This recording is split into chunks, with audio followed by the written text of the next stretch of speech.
بسم اللہ الرحمن الرحیم۔ السلام علیکم معزز دوستو، آج آپ کو مور کے حوالے سے اسلامی طریقے سے کہانی سنانی ہے، ذرا غور سے سنیں دوستو۔ مور جتنا خوبصورت ہے اس سے زیادہ کی جنت میں خوبصورت تھا۔ مور کی خوبصورتی اس جانور فدا تھے، لیکن ان سے باوجود مور سے ایسی کون سی خطا ہو گئی جس نے اللہ تعالیٰ نے مور کو جنت سے نکال دیا۔ اللہ تبارک تعالیٰ نے جب حضرت آدم علیہ السلام کو اور حضرت اماں حوا کو پیدا فرمایا تو اس کے بعد ان کو جنت میں بھیج دیا۔ وہ دونوں جنت میں بہت ہی سکون سے رہتے تھے، غذا میوے پھل کھایا کرتے تھے، لیکن ایک اناج جس کو کھانے سے اللہ پاک نے انہیں منع فرمایا اور وہ اناج گندم تھا۔ چنانچہ شیطان حضرت آدم علیہ السلام کی وجہ سے ہی جنت سے نکالا گیا، اور اسی وجہ سے شیطان کی حضرت آدم علیہ السلام سے دشمنی ہو گئی تھی۔ شیطان یہ چاہتا تھا کہ وہ کسی بھی طرح حضرت آدم علیہ السلام کو جنت سے نکال دے اور ساتھ اماں حوا کو بھی جنت سے نکلوا دے۔ جب شیطان کو یہ خبر ہوئی کہ حضرت آدم علیہ السلام کو تمام میوے کھانے کی اجازت ہے لیکن ایک دانہ کھانے کی اجازت نہیں، تو وہ شیطان انتقام کی آگ دل میں لے کر جنت کے دروازے کے پاس بیٹھ گیا اور 300 سال تک وہاں پر بیٹھا رہا کہ کوئی جنت کے دروازے سے باہر آئے اور شیطان اس سے بات کر سکے۔ دوستو 300 سال بیٹھا رہا شیطان۔ دیکھو شیطان کی تچال۔ ایک دن اچانک سے مور جنت سے باہر آ گیا۔ تو شیطان اس کو دیکھتے ہی بہت خوش ہو گیا۔ شیطان نے پوچھا، اے خوبصورت پرندے تم کون ہو؟ تو مور بولا، میں مور ہوں، اور اب تم اپنا تعارف کرواؤ۔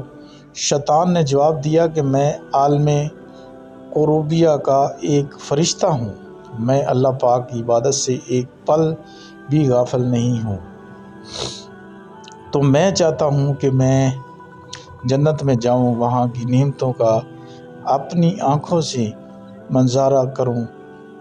شیطان مور سے کہنے لگا کہ تم مجھے جنت کے اندر لے جاؤ، میں تمہیں 3 ایسی باتیں بتاؤں گا جس سے تمہیں زندگی حاصل ہوگی، تمہیں بڑھاپا اور بیماری نہیں آئے گی، تم ہمیشہ جنت میں ہی رہو گے۔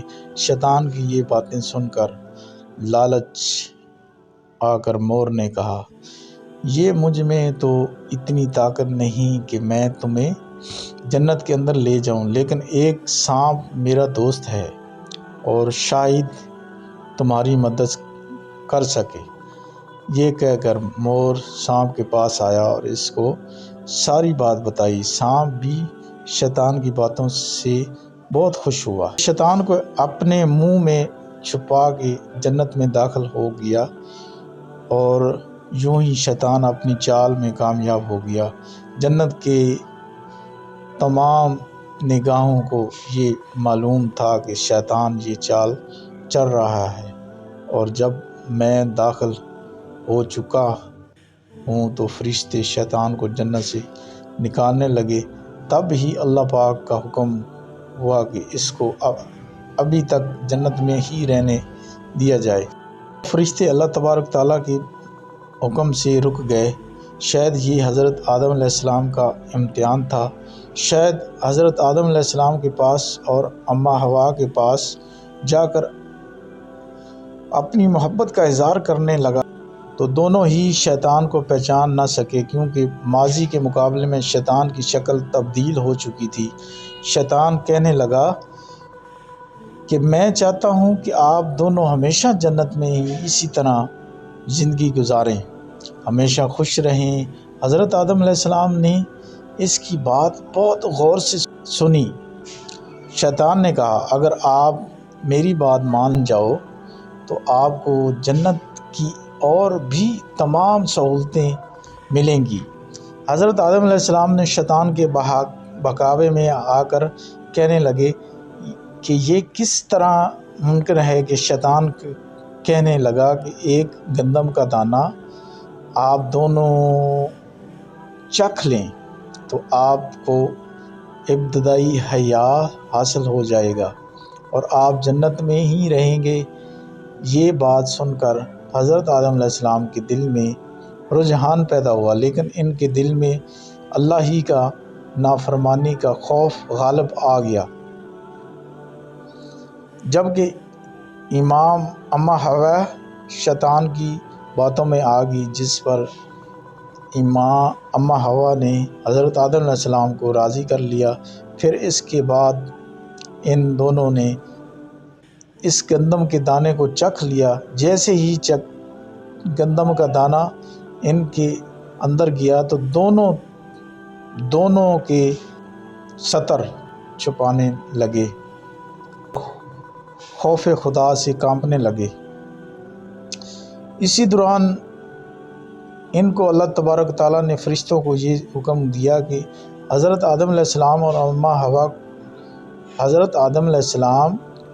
اماں حوا دونوں کو زمین پر اتار دو۔